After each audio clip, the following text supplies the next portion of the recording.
Hello दोस्तों, कैसे हैं आप सभी लोग। आई होप आप सब लोग अच्छे होंगे। तो आज की इस वीडियो में हम बात करेंगे इनऑर्गेनिक फार्मास्यूटिकल केमिस्ट्री की यूनिट 1 के बारे में।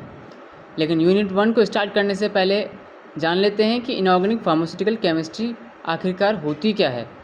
तो इनऑर्गेनिक फार्मास्यूटिकल केमिस्ट्री बनी होती है दो वर्ड से, इनऑर्गेनिक केमिस्ट्री एंड फार्मास्यूटिकल।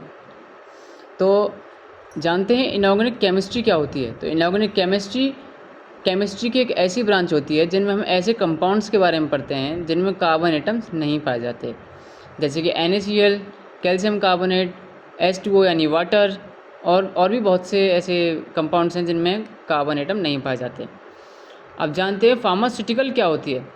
तो फार्मास्यूटिकल जो होती है, इसमें हम दवाइयों को डिज़ाइन करते हैं, यानी दवाइयों को बनाते हैं, एंड हम बायोलॉजिकल एक्टिव मॉलिक्यूल्स को सिंथेसाइज भी करते हैं।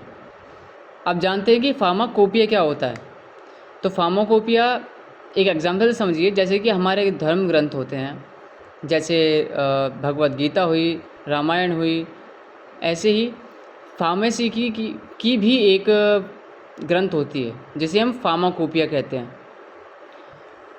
तो फार्माकोपिया एक स्टैंडर्ड बुक है जिसके अंदर मेडिकल ड्रग की फॉर्मुलेशन, यानी उनको मेडिसिनल ड्रग्स को कैसे बनाया जाता है, उनके यूजेस, वो कौन कौन सी बीमारियों में काम आती है, एंड डोजेस फॉर्म्स, एंड वो किस फॉर्म में पाई जाएगी, सॉलिड, लिक्विड या गैस फॉर्म में। और इसे जो पब्लिश करती है वो होती है गवर्नमेंट या फार्मास्यूटिकल सोसाइटी। अब फार्माकोपिया भी अलग अलग कंट्रीज़ की अलग अलग होती हैं। जैसे कि इंडिया में पाई जाने वाली होती है इंडियन फार्माकोपिया यानी IP। ब्रिटिश कंट्रीज़ में पाई जाने वाली फार्माकोपिया होती है ब्रिटिश फार्माकोपिया यानी BP। And United state pharmacopoeia होती है जो कि यूनाइटेड स्टेट में पाई जाती है। वैसे ही और भी कंट्रीज़ हैं जिनकी फार्माकोपियाज़ उनके देश में पाई जाती हैं, जैसे चाइना का फार्माकोपिया।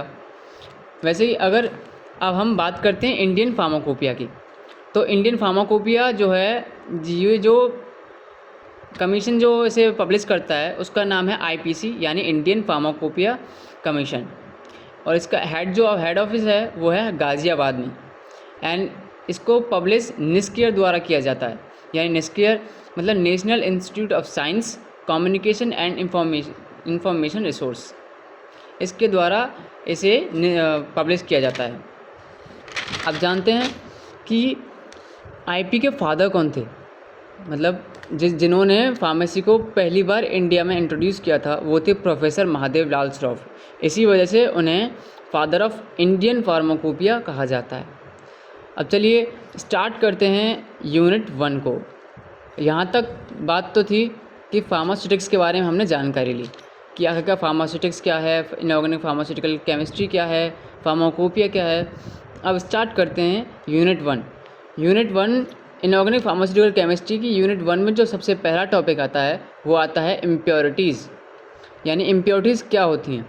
तो इम्प्योरिटीज़ ऐसे मटेरियल्स होते हैं जो कि किसी भी मैन्युफैक्चर्ड कंपाउंड या किसी भी दवाई की प्योरिटी को अफेक्ट करती हैं। जैसे हमने अगर कोई दवाई बनाई, अगर उसमें कोई भी इम्प्योरिटी प्रेजेंट है, कोई भी ऐसा मटेरियल प्रेजेंट है जो उसकी प्योरिटी को अफेक्ट कर रहा है, इट मीन्स वो एक इम्प्योरिटी है। अब जो इम्प्योरिटी हैं वो हमारे कंपाउंड को क्या क्या इफ़ेक्ट दे सकती हैं। तो सबसे पहला कि वो टॉक्सिक इफ़ेक्ट प्रोड्यूस कर सकती हैं, या मेडिसिनल सब्सटेंस यानी दवाइयों की स्ट्रेंथ को कम कर सकती हैं। जैसे अगर हम लें पैरासीटामोल, अगर उसमें कोई भी इम्प्योरिटी प्रेजेंट है तो उसकी स्ट्रेंथ को कम कर देगी या फिर इसको टॉक्सिक बना देगी। अब जो इम्प्योरिटीज़ होती हैं वो बेसिकली 3 टाइप्स की होती हैं। नंबर 1 पे आती है organic, second inorganic and residual.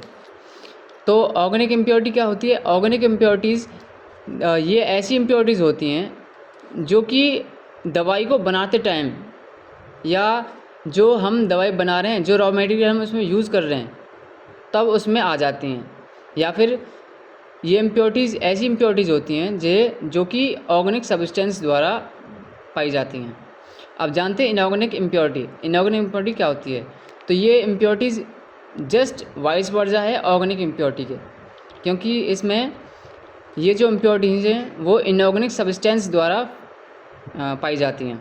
जैसे कि सोडियम, अगर किसी भी दवाई में सोडियम है कैल्शियम या आयरन के कुछ कण मिलते हैं तो वो इम्प्योरिटी है।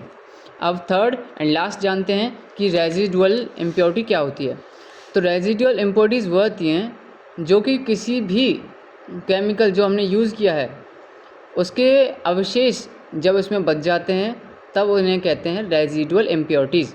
जैसे दवाई बनाने में हमने कोई भी कैटलिस्ट यूज़ किया या फिर रिएजेंट यूज़ किया, अगर उसका कोई अवशेष बचता है यानी रेजिड्यू बचता है, अवशेष, देन वो एक इम्प्योरिटी है।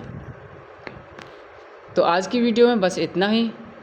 आने वाली वीडियोज़ में हम और भी डिस्कस करेंगे, तो बने रहिए आपके इस चैनल स्टडी वेल फार्मा में। आज का टॉपिक यहीं ख़त्म होता है। Thank you so much.